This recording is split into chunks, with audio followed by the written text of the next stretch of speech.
Hello, good morning, friends. Okay, now our next lecture is about introduction to containers. Container क्या है?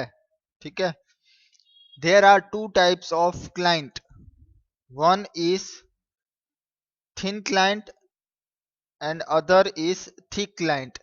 Thin client और thick client के बारे में हमने पहले भी डिस्कस किया हुआ है कि thin client क्या है और thick client क्या है. सो बेटर है कि आप प्रीवियस वीडियो रिफर कर लीजिए उसके लिए कि थिन क्लाइंट क्या है और थिक क्लाइंट क्या है.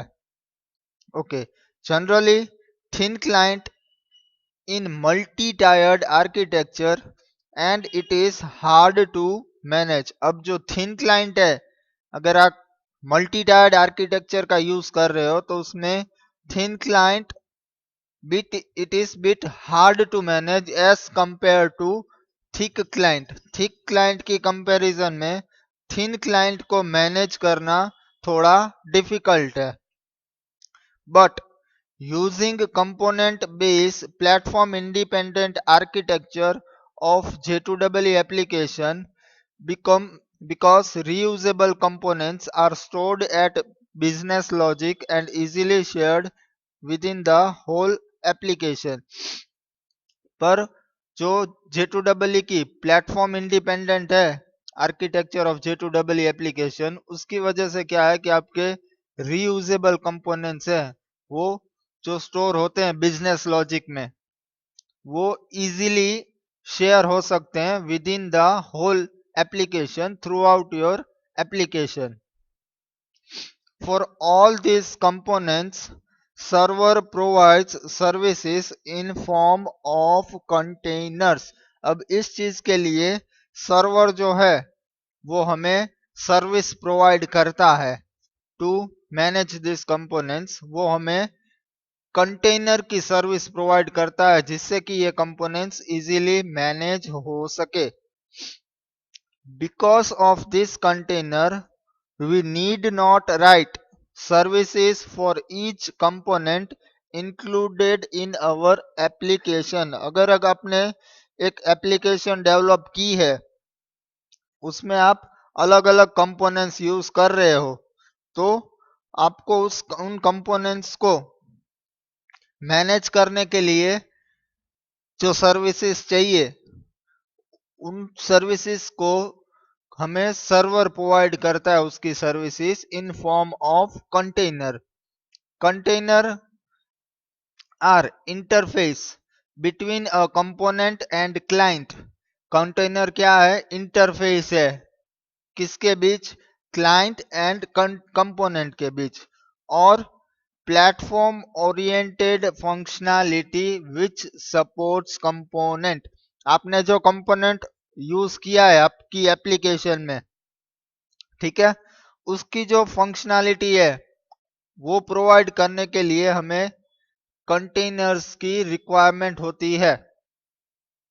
Container provides communication platform between client and components. जो कंटेनर्स हैं वो हमें सर्विसेज प्रोवाइड करते हैं कि जिसकी वजह से क्लाइंट और कंपोनेंट कम्युनिकेशन कर सकता है इजीली. ठीक है, अब आप कंटेनर्स को देखो तो कंटेनर है क्या. फॉर एग्जांपल क्लाइंट जो है वो वेब सर्वर के पास स्टैटिक पेज के लिए रिक्वेस्ट कर सकता है. आप एक एग्जांपल देखोगे कि क्लाइंट आप हो, किसी भी पेज के लिए रिक्वेस्ट करते हो, नेट का यूज करते हो ब्राउजर में, और आपको जो पेज दिखता है वो स्टैटिक पेज होता है. तो वेब सर्वर जो है वो आपको क्लाइंट की रिक्वेस्ट को एक स्टैटिक पेज रिटर्न करता है. ठीक है, रिस्पॉन्स में. तो अगर क्लाइंट को डायनामिक पेज की रिक्वेस्ट है, रिक्वेस्ट करता है क्लाइंट अगर, तो उसके लिए वेब सर्वर जो है अपने कंटेनर की हेल्प लेता है. जो अगर वेब सर्वर को डायनामिक पेज रिटर्न करना है क्लाइंट को, तो उसके लिए वो अपने कंटेनर की सर्विसेज का यूज करता है. तो कंटेनर को आप क्या बोल सकते हो, to create dynamic pages to response to the client. Okay, there are four basic containers in J2EE. In that, two server containers and two client containers are listed below. Four basic containers हैं J2EE में, उसमें दो जो हैं वो आपके server containers हैं और दो जो हैं वो आपके क्लाइंट कंटेनर्स हैं. ओके, कौन कौन से फोर कंटेनर्स हैं? तो first is applet container. Applet का यूज आप कोर जावा में भी कर चुके हो, ठीक है, जिसमें आप एप्लेट का कोड लिखते हो. उसको रन करने के लिए आपको किसकी जरूरत पड़ती है? एप्लेट की, जो क्या है, एक कंटेनर है. आपका एप्लेट का कोड जो रन होता है वो किसकी वजह से होता है? Due to applet container. तो एप्लेट को रन करने की जो सर्विसेज है वो कौन प्रोवाइड कर रहा है? Applet container. Same way application container. Third is EJB container and fourth web container. Okay, ये डायग्राम आपको जो दिख रहा है J2EE सर्वर, ठीक है, ये क्लाइंट मशीन है जहां पे क्लाइंट एप्लीकेशन क्लाइंट और यहाँ पे होता है एप्लीकेशन क्लाइंट कंटेनर. जो एप्लीकेशन क्लाइंट कंटेनर है वो कहाँ पे होंगे? क्लाइंट मशीन में. ये आपका ब्राउजर है जो आप रिक्वेस्ट करोगे, ठीक है, वो सॉलेट हो या जेएसपी पेज हो, कहाँ पे जाएंगे? वेब कंटेनर में. यहाँ पे है एंटरप्राइज बिन और एंटरप्राइज बिन ईजीबी कंटेनर और ये आपकी डेटाबेस, ठीक है. अब एप्लेट कंटेनर का क्या काम है? Applet container is a client container, ठीक है. जो चार कंटेनर्स थे आपने टाइप्स देखे, उसमें पहला जो है आपका एप्लेट कंटेनर. एप्लेट कंटेनर क्या है? Applet container is a client container. वो एक क्लाइंट कंटेनर है, मीन्स कहाँ पे होगा? क्लाइंट मशीन पे. which is used to manage an execution of the applet on the browser. Browser पे जो एप्लेट एक्सिक्यूट होगा, ठीक है, उसकी सर्विस कौन प्रोवाइड करेगा? एप्लेट कंटेनर, जो एक क्लाइंट कंटेनर है, मीन्स वो क्लाइंट मशीन पे रहेगा. Second, application container. Application container is a client container which is used to manage application client and their components. client side जो components हैं, ठीक है, उनको मैनेज करने के लिए आपको एप्लीकेशन कंटेनर की जरूरत पड़ेगी और वो भी एक क्लाइंट कंटेनर है, इसीलिए वो कहाँ पे होगा? क्लाइंट मशीन पे, as it is a client container. तो applet container and application container ये दोनों आपके हैं client containers. Okay, next two जो टाइप्स हैं EJB and web container. EJB container. EJB container is a server container. Server container है, उसका मतलब क्या हुआ? वो कहाँ पे होगा? सर्वर साइड, ठीक है. Which is use to manage enterprise bean components. अगर क्लाइंट किसी भी ईजीबी कंपोनेंट के लिए रिक्वेस्ट करता है तो वो कौन फुलफिल करेगा? आपका ईजीबी कंटेनर. ओके, लास्ट जो आपका टाइप है fourth, web container. Web container, again web container भी एक आपका एक सर्वर कंपोनेंट, सर्वर कंटेनर है, तो वो कहाँ पे होगा? Server side. which is used to manage execution of JSP pages and servlet components. अगर क्लाइंट किसी भी JSP पेज या सर्वलेट कंपोनेंट के लिए रिक्वेस्ट करता है तो वो कौन फुलफिल करेगा? वेब कंटेनर, ठीक है. तो ये आपके चार टाइप्स के कंटेनर हैं, एप्लेट, एप्लीकेशन, ईजीबी एंड वेब। इसमें एप्लेट और एप्लीकेशन कंटेनर है जो क्लाइंट कंटेनर है, इसकी वजह से वो कहाँ पे होंगे, क्लाइंट मशीन पे। और ईजीबी कंटेनर एंड वेब कंटेनर जो है वो सर्वर कंटेनर है, इसीलिए वो कहाँ पे होंगे, सर्वर साइड, वो सर्वर कंटेनर्स हैं। ओके, नेक्स्ट टॉपिक हम देखेंगे Tomcat as a web container. Okay, हमारे सिलेबस J2EE में जो हमें कंटेनर यूज करना है वो है टॉमकैट। ठीक है, टॉमकैट का यूज करना है हमें। तो टॉमकैट है क्या, Tomcat as a web container. Tomcat को हम वेब कंटेनर की तरह देखेंगे। Tomcat is a one type of server container. Web container है, इसका मतलब वो क्या है, सर्वर कंटेनर है। वो कौन सी साइड होगा, server side, which is used to manage and execute the JSP pages and servlet components। Server container है सॉरी, वेब कंटेनर है, उसका मतलब क्या हुआ कि जो हमारे JSP और सर्वलेट कंटेनर्स हैं उनको एग्जीक्यूट करने के लिए हमें किसकी जरूरत पड़ेगी, टॉमकैट की। टॉमकैट क्या है आपका, सर्वलेट जो आपका है और जेएसपी पेजेस, उनको एक्सिक्यूट करने के लिए हमें किसकी जरूरत पड़ेगी, टॉमकैट की, जो एक सर्वर कंटेनर है। Tomcat is a powerful web container provided by Apache. किसने हमें प्रोवाइड किया है, वो अपाची ने।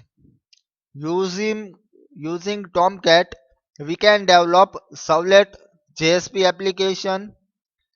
टॉमकैट का यूज करके आप सर्वलेट और जेएसपी एप्लीकेशन इजीली डेवलप कर सकते हो। Tomcat is free web container that can be use to run code of JSP servlet. अगर आपको जेएसपी और सर्वलेट के कोड रन करने हैं तो आपको उसके लिए टॉमकैट कंटेनर की जरूरत पड़ेगी। ठीक है, जो फ्री वेब कंटेनर है। Tomcat is also useful to debug JSP and Servlet pages before deploying on the server। Tomcat जो है, जो आपका JSP और Servlet के पेजेस हैं उनको डिबग करने के लिए, इससे पहले कि वो सर्वर साइड डिप्लॉय हो, सर्वर साइड आप रखो, उससे पहले आप उन पेजेस को डिबग कर सकते हो using Tomcat. Using JSP and Servlet, we can develop dynamic web pages। अब JSP और Servlet की हेल्प से आप डायनामिक वेब पेजेस जनरेट कर सकते हो। Apache is the most common HTTP web server on the internet, which is used at http.web.ng Azure. Tomcat is chosen to be official Sun Web Components Container Reference Implementation। वो बहुत ही common web server है जो use होता है। Basic requirement क्या है आपको Tomcat के लिए, JDK5 और हायर वर्जन चाहिए आपको, JDK5 या उससे हायर वर्जन, टॉमकैट 6 और हायर। अगर आप एडिटर को देखो तो इक्लिप्स और नोटबिन्स किसी का भी यूज कर सकते हो आपका कोड प्रोग्राम लिखने के लिए। तो ये था आपका Tomcat. Next, types of enterprise beans. Three types हैं आपके, entity bean, message driven bean और सेशन बीन्स। एंटिटी बिन क्या है, it is used for the representation of persistent data which are maintained in the database। Entity bean का use आप कब करोगे, it is use to represent persistent, जो permanent data है जो हमारे डेटाबेस में रहता है उसको रिप्रेजेंट करने के लिए हमें किस की जरूरत पड़ती है, entity bean. Message driven beans, message driven beans are used to convey message to application modules and services in asynchronous manner.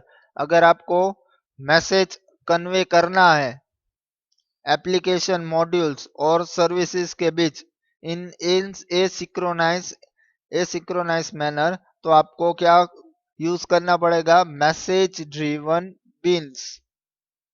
Same way last है session beans. It is used to handle objects and process which are used by a single client. Session bean का use क्या होगा आपको? To handle object and process which are used by single client. Client की object को handle और process करने के लिए आपको सेशन बिन की जरूरत पड़ेगी। It exists only for the duration of single client server session. अब सेशन का मतलब आपको पता होगा कि एक क्लाइंट और सर्वर के बीच ड्यूरिंग सिंगल सेशन के लिए ही सेशन बीन एग्जिट करेगा। जैसे ही सेशन खत्म होगा, सेशन बीन का काम खत्म हो जाएगा। It also performs operations such as accessing a database और परफॉर्मिंग कैलकुलेशन। उसका काम क्या है? ऑपरेशंस, जैसे कि आपको डेटाबेस में डेटा एक्सेस करना है या किसी तरीके की कैलकुलेशंस करनी है, तो उसके लिए आपको सेशन बीन्स का यूज करना पड़ेगा।